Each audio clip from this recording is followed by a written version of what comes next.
Let's see how we can check the type of a variable. Let's define a variable. Let's say age equals to 20.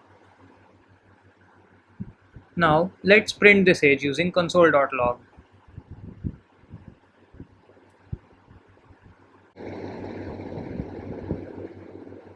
Now if I want to check the type of this variable, I'll write type of before the variable name.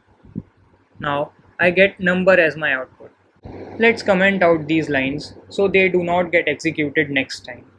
Now let's define a new variable called greeting, and I'll give it a value of, let's say, welcome, how are you. Now let me show you the type of this variable by printing type of greeting, and it's going to give us output as string because greeting is a type of string. Now let's comment this as well, and let's print a boolean value now. Let's say, is JavaScript a good programming language? I believe the value should be true. Now let's check the type of this variable. We'll print type of and then write the variable name,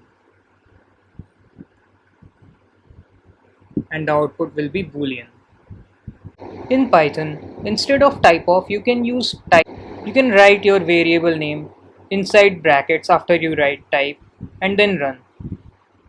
Python shows that it's a type of an integer. Now let's try it with a boolean value. Let's say, is Python the best?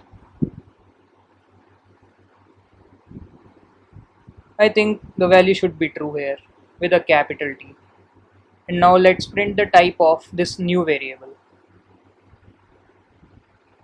which will be boolean.